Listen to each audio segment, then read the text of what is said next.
আসসালামু আলাইকুম। হ্যাঁ, টেল দিবা না, সব কিছু ব্যবস্থা আছে। আমরা এমন একটা জায়গায় আইছি, বলা যাইব না, বিদেশের ব্যাপার তো, বললে আবার সমস্যা। এটা মূলত এটা হইলে কি কয়, ইয়াতে কয় ওয়ার হাউস না, আর আমি বাংলায় কয় যেটা গোডাউন আর কি। আমরা যেটা গোডাউন নামে চিনি ওই সব।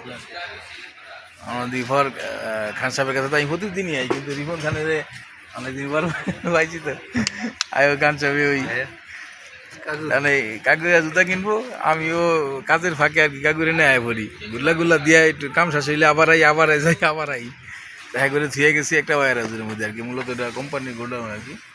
ওই যে ওখানে আছে পুমা আর কি, যেমন হয় খুব ব্র্যান্ডের, ওই যে দেখা যায় পুমা। এরপরে এডিডাস এটা আছে, অনেকগুলা ইয়ে আছে। কোম্পানি কি চালাইটা করছে হিসাব করছেন। মূলত এটা একটা সে গোডাউন রাখছে, এই গোডাউনের মধ্যে সে এখন শোরুম বানায় লিখছে, এটা শোরুম বানায় চালাই দিতে আছে। যেখানে সব জুতা কিনতে আছে।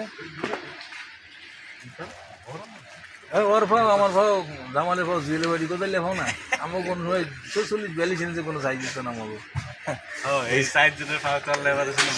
সেটা ভাও আমার সাইজ নেই, জুয়েলের তো এইবার কোথায় লেখাও না, ওকে ভাও লাগবো 44 সাইজ। একটা রিফন খান পছন্দ করছে, খান সাহেব আর হয় না। আমার রাসেল খান, জামাল তালুকদার, জুয়েল এগো সর্বোচ্চ সাইজ লাগবে, অন্তত 44 সাইজ লাগবে। নিচের আমাকে জুতো 44। এটা কি বক্সারটা বার করছেন? এই যে বক্সার আছে না, আবার সাইজ দিকে লিব, সাইজ দিকে বিশাল এক গোড়া আমরা বানাই লিছে। আমরা আর কি আইসি জুতা কিনতে।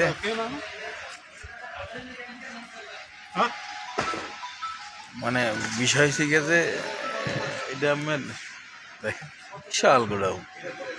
বিষয় শিখে এটাতে হইলে গিয়ে তারা গোডাউন বানাইছে, কিন্তু এটার মধ্যে শোরুম বানাই লিছে। কারণ মার্কেটের ভাড়া অনেক বেশি, ব্র্যান্ডের মাল তো যে কেউ আয়া নিবে, যে কোনো জায়গাতে আয়া নিবে।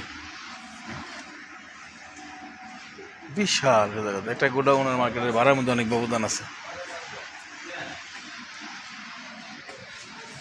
জুতার দাম 129 রিয়াল।